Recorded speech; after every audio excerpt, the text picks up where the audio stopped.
karena saya ingin ngerti dan saya ingin tahu bahwasanya sangat-sangat istimewa, sangat-sangat luar biasa kandungan yang ada di dalam Maulid Sintuduror. Maka saya hadir yang sejatinya pada malam hari ini saya mendapatkan pencerahan, penjelahan atau penjelasan dari apa yang ada di dalam Maulid Sintuduror. Karena saya belum seberapa tahu, saya belum seberapa paham, tapi ya sedikit-dikit agak tahu, sedikit ya agak paham. Ternyata di dalam Maulid Sintuduror itu mengandung makna sejarah Rasulullah Muhammad SAW yang sangat-sangat luar biasa. Maka kita semuanya sebagai umat Nabi Muhammad, kita sebagai orang Islam dianjurkan untuk senantiasa melestarikan, untuk senantiasa memakmurkan dan senantiasa mengaktifkan, mengistiqomahkan untuk membaca Maulid Sintuduror. Tujuannya supaya kita semua menjadi orang-orang yang benar-benar cinta dan rindu terhadap Rasulullah Muhammad SAW. Kalau kita sudah benar-benar menjadi orang yang cinta terhadap Kanjeng Nabi, kita sudah menjadi orang yang benar-benar cinta terhadap Rasulullah, rindu Kanjeng Nabi, otomatis kalau kita menjadi umat yang benar-benar cinta kepada Nabi, kita akan menjadi umat yang cinta kepada Allah Subhanahu wa Ta'ala. Kalau kita sudah menjadi umat yang cinta kepada Allah Subhanahu wa Ta'ala, otomatis dimanapun, kapanpun kita berada, kita akan mendapatkan kebahagiaan, keselamatan dari Allah Subhanahu wa Ta'ala. Sallu ala Nabi, sallu ala Nabi. Saya yakin orang yang sudah memahami, orang yang sudah bisa menghayati tentang maknanya Maulid Sintuduror, hidup ini tidak akan merasakan yang namanya susah. Hidup tidak akan pernah merasakan yang namanya sulit. Hidup tidak akan pernah merasakan yang namanya sakit, karena semuanya kalah dengan kecintaan kita terhadap Nabi Muhammad SAW. Karena dengan adanya rasa cinta, semua yang kita rasakan, baik itu sakit, baik itu susah, baik itu sedih, semuanya akan hilang dengan adanya cinta kita terhadap Rasulullah Muhammad SAW. Ini contoh. Bukan hanya sekedar cinta kita kepada Kanjeng Nabi, kita cinta dengan harta, kita cinta dengan duit. Semua kesusahan, semua rasa sakit, kerupakan akan hilang setelah kita mempunyai banyak duit. Betul? Betul? Kita ini akan merasakan sesuatu yang sangat bahagia ketika kita mendengar nama yang kita cintai ini kita bisa dengarkan. Termasuk kita yang pada malam hari ini hadir mengaku umat Rasulullah, mengaku cinta terhadap Rasulullah dengan adanya mendengar asma Rasulullah Muhammad SAW disebutkan, maka semua kesulitan, semua kesakitan, semua apapun yang kita rasakan, kerupakan akan hilang dengan kita mendengar asma Nabi Muhammad SAW. Kalau yang malam hari ini hadir sing duweni rasa sumpek, sing duweni rasa ruwet, sing duweni penyakit, sing duwe napa mawon, ketika hadir di majelis dzikir, hadir di majelis sholawat, mendengarkan Maulid Sintuduror, kok rasa susahnya ndak hilang, rasa sakitnya ndak hilang, berarti belum seberapa paham dan belum dikatakan orang yang benar-benar cinta terhadap Nabi Muhammad SAW. Pak, makan jenengan sedoyo, nek mungkin selama hidup jenengan kok enake rasane susah, jenengan urip ning donya enake rasane mumet, enake gur rasane sakit dan lain sebagainya, satu-satunya obat bisa Anda temukan hanya di majelis dzikir, di majelis sholawat, di majelis di mana dibacakan sejarah Rasulullah Muhammad sallallahu alaihi wasallam. Allahumma sholli ala Muhammad. Niki contoh mawon. Orang itu kalau sudah senang, orang itu kalau sudah terlanjur cinta, itu akan mengalahkan segalanya. Betul? Betul? Contoh Pak, sampean saking senengnya campur sari, pikiran mumet, ndase mumet, wes daripada sampean bingung, ngilang ki rasa mumet, ngilang ki rasa susah, sampai sampean wes saiki daripada mumet mending campur sarian. Sampean saking senenge koplo sampai ning ndi sing disetelko. Dengan sampean mendengarkan koploan, dengan sampean mendengarkan campur sari, semua kesusahan, kesedihan itu akan hilang karena saking enaknya mendengar campur sari dan Kalau kita memang benar-benar cinta terhadap Rasulullah, kalau kita memang benar-benar cinta datang Kanjeng Nabi, ketika kita membaca sholawat, ketika kita mendengarkan maulid Situduror, saya yakin otomatis semua kesedihan, semua kesusahan akan hilang. Mohon maaf, saya mau bertanya, untuk pada malam hari ini masih adakah orang yang merasakan kesusahan? Jawab Pak dengan jujur. Untuk malam ini masih adakah orang yang merasakan kesusahan? Saya yakin tidak. Karena semua sudah terobati dengan kita bersama membaca sholawat. Mulai Pak sampean sedoyo nek pengen uripe bahagia, hidup jauh dari kemaksiatan, sampean supaya uripe tenang penuh dengan kedamaian, ayo biasakan membaca sholawat.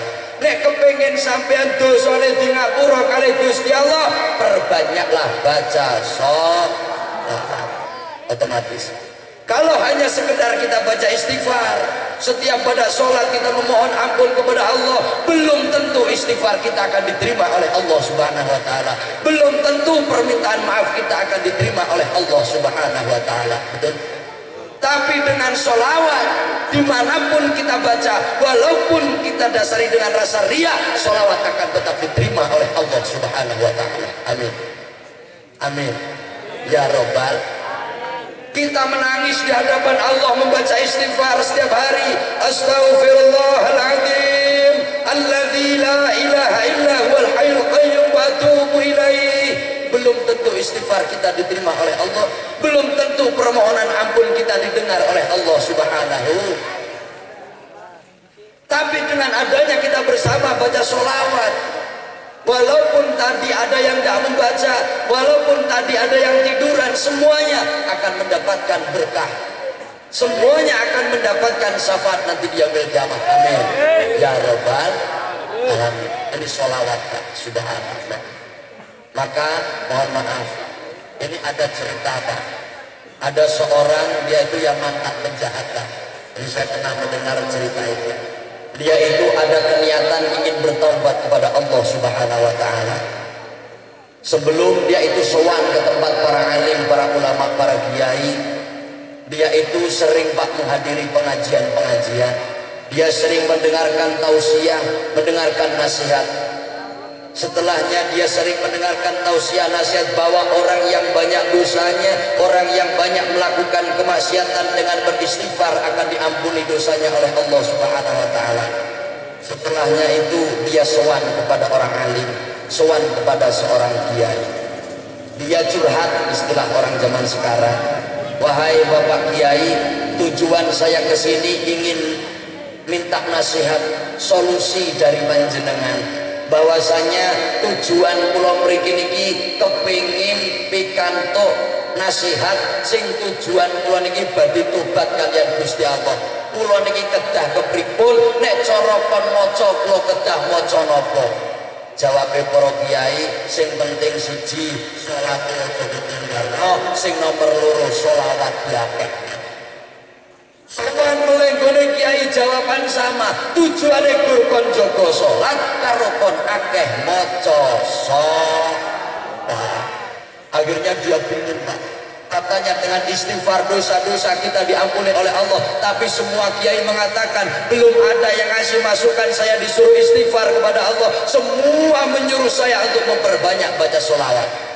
Akhirnya dia masih penasaran, sowan lagi lah kepada seorang kiai. Akhirnya kiai itu menyimpulkan bahwasannya hampir sama dengan apa yang saya sampaikan. Mohon maaf Mas, kalau kita setiap hari hanya beristighfar memohon ampun kepada Allah, mungkin istighfar kita belum didengar oleh Allah, mungkin istighfar kita tidak akan diterima oleh Allah. Karena apa? Saking banyaknya dosa kita terhadap Allah subhanahu wa ta'ala. Tapi dengan adanya sholawat, insya Allah sebesar apapun dosa kita akan diampuni oleh Allah subhanahu wa ta'ala. Karena sabda Nabi Muhammad SAW sering saya sampaikan, fa inna sholata alayya kafaratul lakum wa zakatun. Sesungguhnya membaca sholawat untukku ini akan menjadi penebus dari segala macam dosa-dosa. Tak tunggu kabeh yang hadir pada malam hari ini dosane di ngapura kalian Gusti Allah.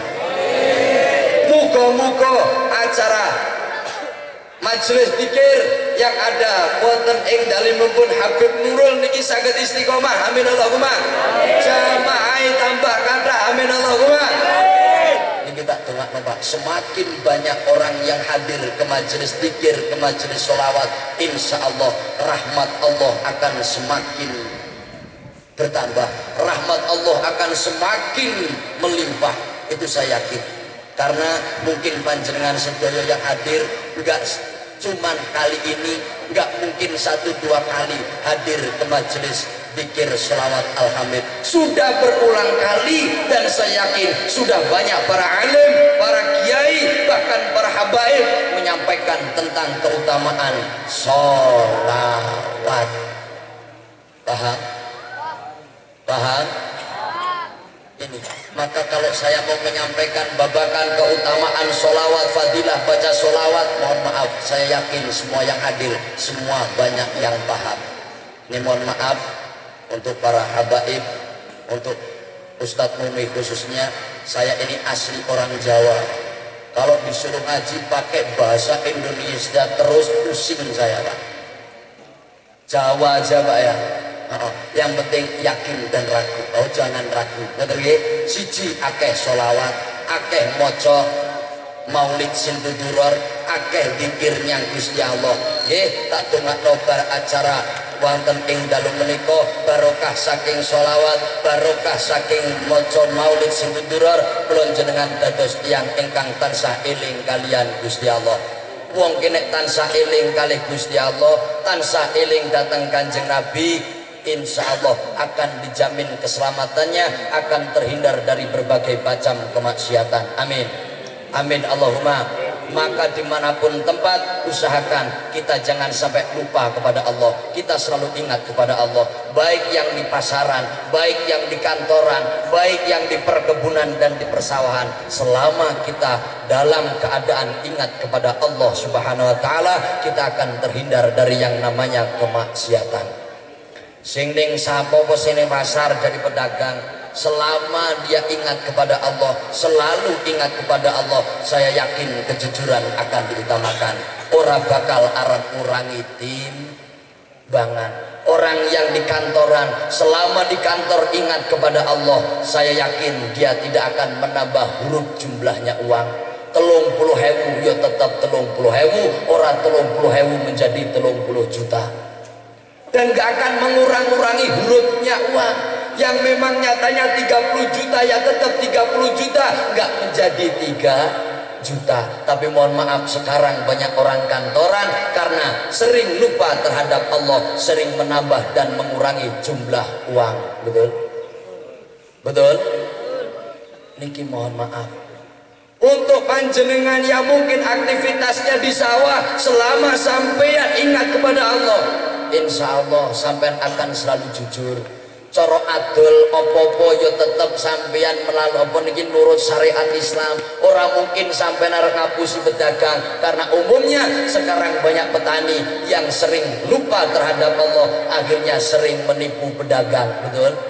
Adol tomat sing apik-apik kayak ning jaba, sing super-super, sing gede-gede, barang disuntak jerone bongkeng kabeh.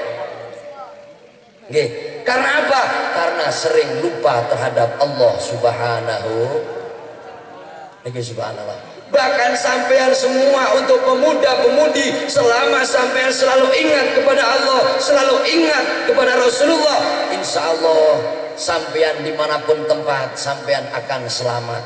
Walaupun sampean digoda dengan gadis secantik apapun, insya Allah tidak akan tergoda, karena anda selalu ingat kepada Allah dan ingat terhadap Rasulullah Muhammad Sallallahu Alaihi Wasallam. Amin ya Rabbal Alamin. Hadirin wal hadirat rahimakumullah. Jadi saya simpulkan dari apa yang saya sampaikan, yang pertama, kalau kita ingin mendapatkan kebahagiaan, keselamatan, kemuliaan di dunia sampai nanti di akhirat, mari kita perbanyak baca sholawat, kita perbanyak zikir, perbanyak ingat kepada Allah Subhanahu wa ta'ala, perbanyak ingat terhadap Rasulullah Muhammad sallallahu alaihi wasallam. Insya Allah pada malam hari ini Ustadz Mumi sudah hadir di tengah-tengah kita. Saya minta dengan sangat untuk beliau bisa menambahi dari apa yang saya sampaikan. Dan sekali lagi, ini bukan tausiah, ini hanya dungo. Mudah-mudahan bisa menambah kemantapan kita untuk selalu hadir ke majelis dzikir, majelis sholawat. Amin, amin. Dan mudah-mudahan ini menjadi motivasi kita, penyemangat kita untuk selalu akan berusaha dan berusaha menanamkan di dalam hati akan kecintaan dan kerinduan terhadap Rasulullah Muhammad sallallahu alaihi wasallam. Cekap semonten kata lepat yun agungi pangapunten. Wallahul muwaffiq ila aqwamit thoriq. Wassalamualaikum warahmatullahi wabarakatuh.